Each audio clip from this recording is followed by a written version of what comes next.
Hi everyone. So I hope you're all doing really well. And today I want to share something with you all. And it is just, on the basis of my observation that I thought would be interesting to discuss and see if you have also had similar experiences. So I feel that, in existence, there is a shift that happens within us when we move from the space of not having awakened, being completely unawakened, to a state of awakening. And I just want to speak of this shift today, especially with regards to our experience of life. Because in the end, we create all of these stories and we create all of these accounts about this and that and whatnot, but it's basically just about how we are perceiving life, right? So when we are in an unawakened state, um, we can perceive life from the mind. Everything that holds value that we see around us is basically seen, whether it holds value or not. Everything that we basically see around us, we see from the perspective of certain thoughts, ideas, and conditioning in our mind. And we don't even know that we are seeing it from that conditioning. So, for instance, this is the state when we will have very extreme likes and dislikes without even knowing why. For instance, maybe we go to a city and we've already gotten all of these ideas about a city. We already think, oh, this city is supposed to be cool and it's supposed to be this way. It's a very big city, and I'm traveling there. It can be any city in your country. For instance, it can be New York, it can be London, it can be Paris, it can be Bombay, it can be just any city that you have um, thought about a lot, or you have like just sort of understood to be like this cool city. And then suddenly, when you go to that city, everything you start to see from that lens of a preconceived idea you have about the city. So the preconceived idea is that it's a really upclass city, or it's going to be like this, it's going to be like that. There's going to be a lot of culture, there's going to be a lot of theater, and everybody will behave this way, everybody has to dress in a certain way. So, for instance, I used to live in London where I was studying, and there was a perception in my mind about London to be, this way or that way. And surely enough, when I went there for the first time, from that perception is how I actually perceived that city to be. And this is so nuanced, it goes even deeper. You'll start to see every aspect of that city from that perspective. You will somewhere start compromising yourself and make the outside more important in this unawakened state. So even if you don't feel right about somebody's behavior, let us say, you will just excuse it and you will just think it's all right. This is just how it is. Maybe it's a part of the city, it's a part of the culture, it's a part of the whole thing, the whole setup and the whole sort of social dynamics of it.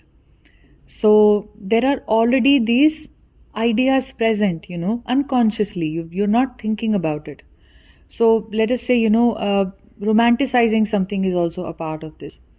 Romanticizing maybe going to a really fancy hotel, okay, let's say the Ritz in London or something like that. And, when you're unawakened, you will really, really sort of uh, fantasize, and you just sort of romanticize the whole place to be this or that. And, if you enter, you'd maybe look at the halls and you'd look at the place and the entire way it's done as something very upscale and something slightly intimidating, and you will just buy into that whole idea. And we watch movies like this, we romanticize everything, about the movies, the setup. We see beautiful locations, people taking expensive holidays, and we start thinking that this is the real life, this is the real thing. And we constantly somewhere have a longing present inside of us to live that experience, as it is. We think that it is really the outside which makes a difference. So on the outside, if I were to land myself in the same situations as I see in the movie that I'm romanticizing, I will have the same experience, as I'm thinking right now that I will have sitting here. But this is all pre spiritual awakening. pre spiritual awakening, we put people on a pedestal. We can place certain people to be very important, very cool, very this and that, and some to be uncool. And we can start thinking that we will be more valued if we are seen associating with certain people whom we consider to be cooler or of greater, importance and of a greater value. So this is all unawakened state. You're basically not experiencing life for what it is, and you are experiencing life through these ideas, whether it's your relationship, your connection, the way you associate with the world, your friendships, everything is coming from this idea. The way you perceive a city, you go on a holiday, you study something, whatever you're doing, it's going to come from these fancy ideas or non fancy ideas. Your likes and dislikes will cloud, everything for you. All right. You don't like something, even if that experience, is not that bad, you will still hold that perception that I don't like this thing. Okay. Let us say you don't like a particular person when you are younger, when you're unawakened, and repeatedly you meet this person and you realize that the last two times you met them, you did not have such a bad time after all. But because, of the perception already having been formed, and clouded absolutely by the dislike of this person, you will still find a difficult time in connecting with this person and still being truly open to this person, because somewhere there's already a conclusion drawn. So this is just the way we experience life. Imagine that you are present and in front of you there is a lens present, okay? And through that lens you're seeing the world, okay? This lens is the lens of our karma, and this is the lens of our likes and dislikes, which is of course a part of the karma only, majorly how karma basically expresses itself. And this is the lens of romanticizing everything. Okay, so like, wow, I'm here in this place finally, so I'm going to romanticize it. Or I'm finally eating this, or I'm finally going to be drinking this fancy cocktail, or I'm finally in this really cool place, cool city of the world. Or I'm finally friends with the cool people, the people with whom if I am seen, I will have a higher value. And all of that, all right, is a part of this lens. Then comes a time when you start going through your spiritual awakening. So this is the time when a very interesting thing happens, that you're no longer partaking in this nonsense. Suddenly you start to realize this is absolute BS, and you don't want to have anything to do with it. So you go inside and you start, just looking at yourself, and all of these facades that you had built of your perception, they start to sort of crumble down. Now you no longer interact with the world at all. Everything is very jarring, it's very painful to suddenly be invited to the same things and going and being a part of the same things that are not making sense to you. It's just horrible, to do that. Simple experiences can become painful for you, because right now you're just basically shedding that skin, and it's like your skin is too exposed. What you're basically inside is now coming up, and you're sort of like, just not ready to be there in the world anymore. The world is not making sense. Your friendships are not making sense. So many things are just bad. I mean, they feel bad, they feel painful. Going to a restaurant can be painful. Going to experiencing normal things, with normal people around you, can be painful again. All right. Your food habits change. You no longer can drink alcohol, can drink coffee, can, smoke, can just exist in a normal way. That's just not possible for you anymore. So this is like the stage where it's very, very jarring, because you don't have that old self anymore through which you are experiencing life. Okay. So this is, what can be called the dark night of the soul also. This is also something, the painful part of the spiritual awakening. Kind of like the tunnel, the center of the tunnel that you're in, everything is dark. And the same experiences, if you're looking back and you're thinking, why don't I enjoy this anymore? I used to love food. Why don't I go crazy about food anymore? I used to love having a drink once in a while. Now I can't even think about it, because the last time I had a drink, I was down for like 2 days. I was not myself for 2 days. It's not helping my ascension process. I used to not be able to live without smoking a cigarette once in a while. And now I can't even imagine it. I can't even think that I will do that to myself, because I can't. I mean, something really crazy is happening inside me, energetically I'm ascending, and I can't go back to that way, which brings my energy down in some sense.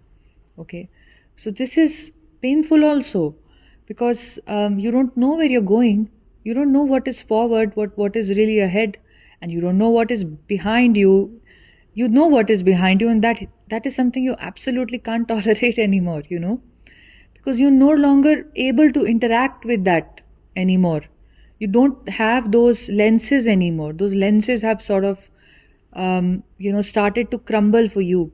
So you start to move ahead, and this is the painful time of a spiritual awakening.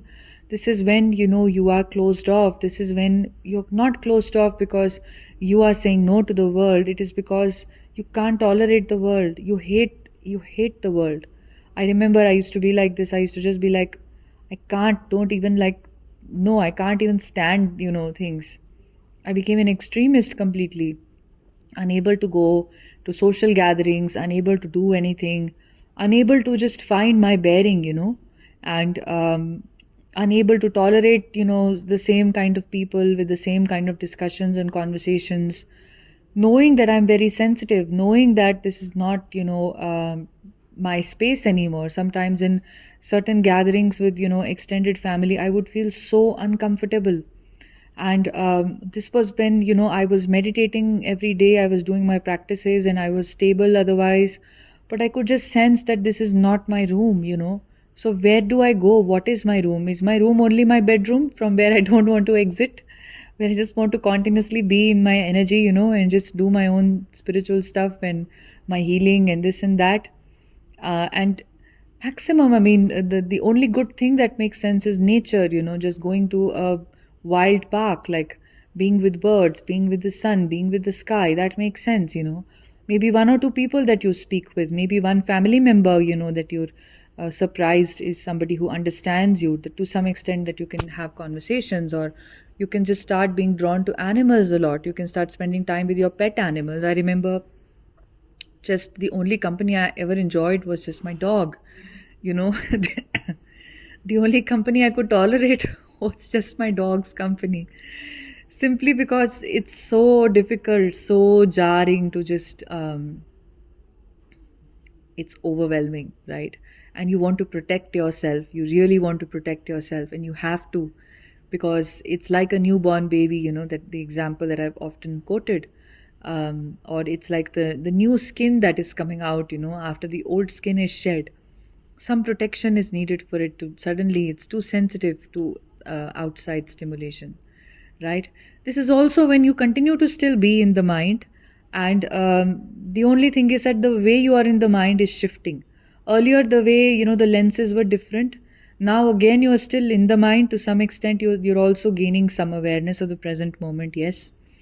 um, but when you are in the mind still in this phase, in this second phase, it's more like, the way you perceive things is different. Now you can see through a lot of things. You can see through things being superficial. You can see through things being romanticized. So you no longer romanticize anything. Okay. And instead, what you do, because you can't romanticize something, you completely shut it down.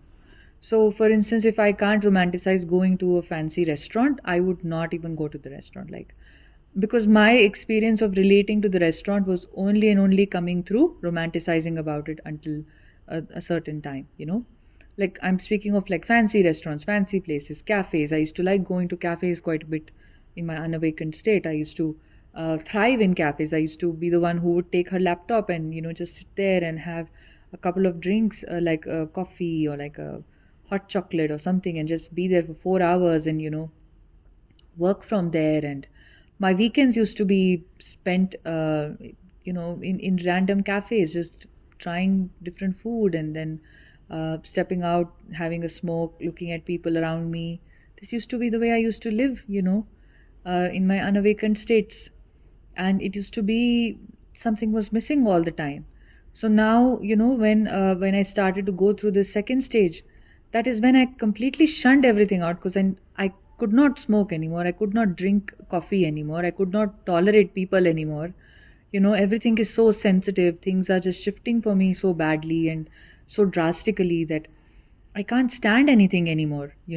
And I can't anymore romanticize this way of living. I can't romanticize this fancy cafe or this cool crowd or something like that anymore. So instead, I would not even go. I would not even step in there. I don't have anything to do with it. It would be too painful for me. I don't know how else to relate to this place but through the romanticized glasses, and I no longer have the romanticized glasses. So this is a painful stage because the old is crumbling and you can't see the new. Now, coming to the third stage, okay? The third stage is where you have now started to understand that the mind is what keeps you um, chained to looking at something either in a very positive, beautiful, romantic way or in a very negative, hateful judgmental way where you're like, I can't even I don't even want to be here in this place, all right? And this is basically the third stage is where now you can see that it's not important what my mind is going through. It is really not important how my mind thinks about anything because I can observe my mind. So now you start to observe what the mind is doing, how the mind is reacting. Okay. And in this third stage, you are now able to interact with the world again, but you're not interacting with the world the way you have done before or the way you have done in the second stage where you did not want to have anything to do with the world at all.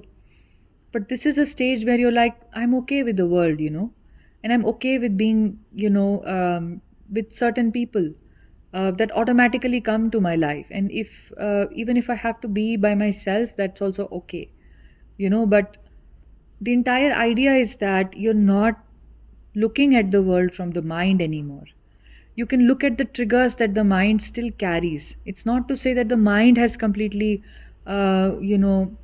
shed its prejudices or something. No.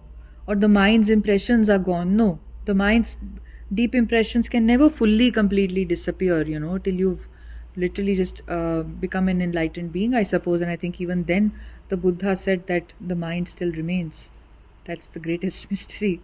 But essentially the point is that um, this is a stage where you are more in the present moment. This is where you can understand that my perception um, you know clouds my judgment, and how I think previously, the ideas and the opinions that I have formed about people or situations impact my experience of that situation. This is where you become aware. What I spoke of in the first unawakened stage, where you're not aware that you're romanticizing. This is where you're aware of the romanticizing and also of the rejection of things. You're aware of the prejudices of the mind because you are just an observer. You're in a state more and more where you can just see life for what it is and you no longer need the crutches of the mind. You no longer need the lenses of the mind. So no longer do I now have to see something as good or bad.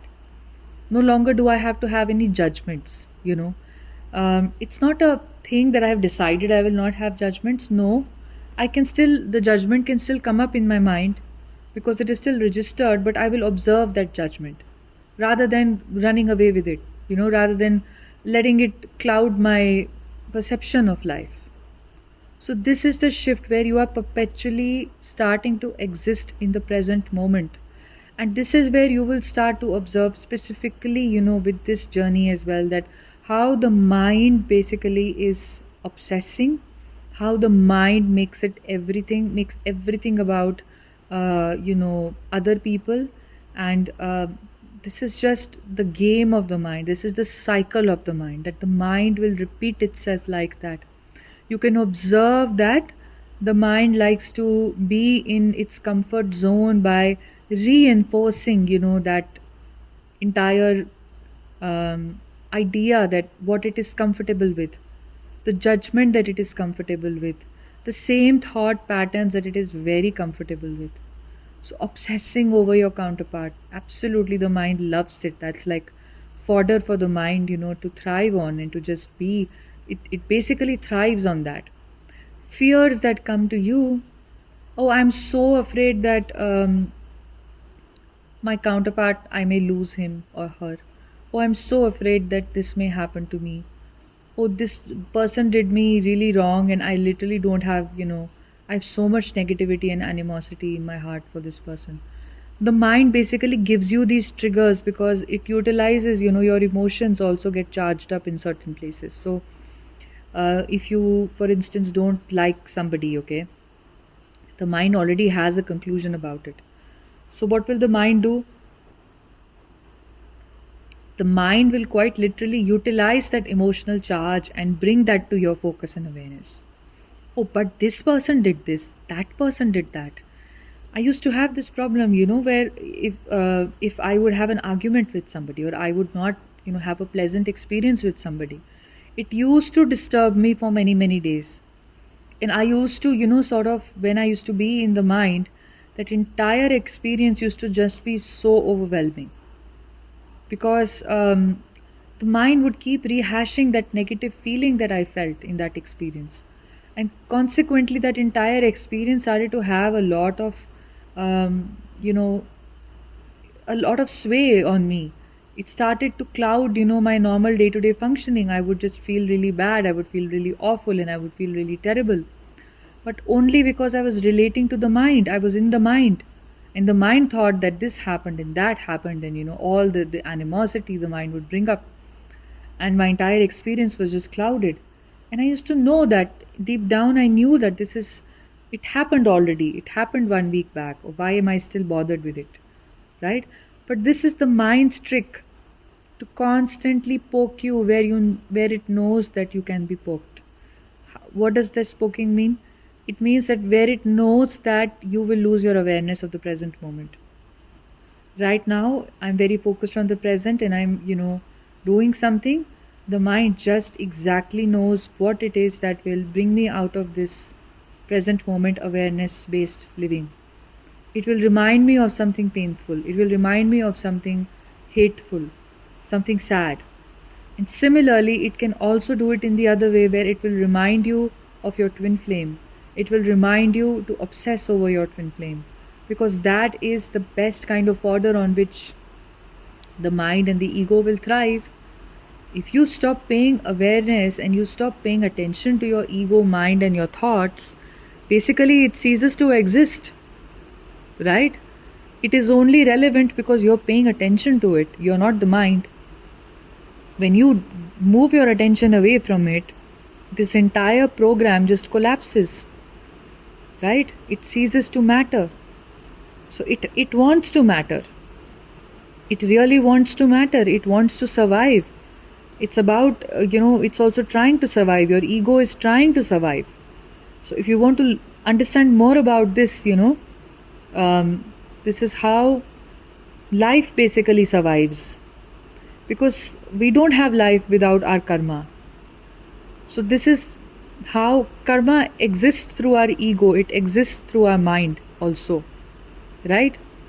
So it's a very natural tendency in the ego, to want to survive. So it will poke you in these places. And this is why you need to be absolutely, try whatever stage of journey you're in, whether you're in the first stage, the second stage, the third stage, it matters not. Just try very, very hard to be in the present moment. If one thing you want to try, then try to be in the present. Okay? And when you are in this present moment, try to drop, the assumptions or the poking of the mind. Try to distance yourself from it. Try to observe it. Or right now it is reminding me of that painful incident. Right now it's reminding me of my counterpart. What are they up to? And why did they do this? And then I will get sucked into this, hole. And then it'll give me all sorts of thoughts about how it was so painful in the past. And this had happened and that had happened. And, oh, what are they doing right now? Oh, they are not awakening at all. Oh, my inner work is not working. What will become of me? Where will I be years from now, when they've still not shown up? All of this is just the drama of the mind. It knows how to capture your awareness. It knows how to capture your attention. So this is a stage where you are more aware of the mind and you understand that this is what the mind is doing. and you start to value and understand that life is only in the now.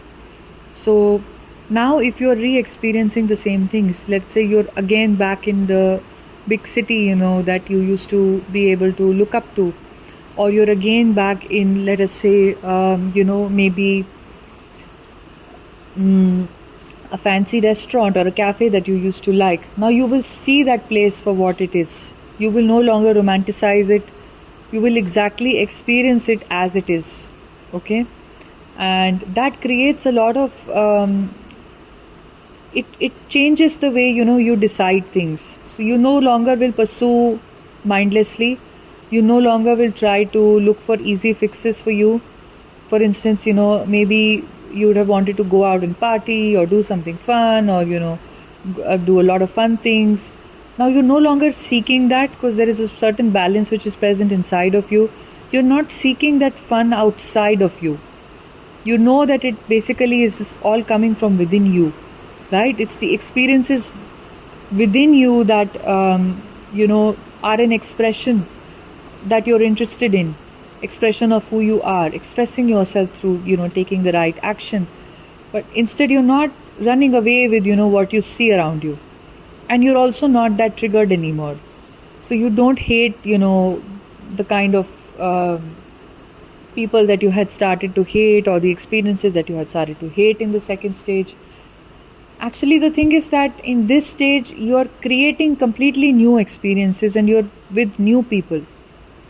But if there are older people still continuing, to come forward in this stage as well, you relate with them differently now. More from the awareness of the present and less from the karmic structure, which makes you think of likes and dislikes and the past way of being. So this is all I wanted to speak about. I'm sure that there are more stages to this, that when one is completely awake, when one is completely out of the mind, when one is completely a realized being, then how do they experience the world? Then they experience everything as themselves, and what does that seem like? One has to wonder, right? So this is all, guys. Have a beautiful, wonderful day. Take care. Bye.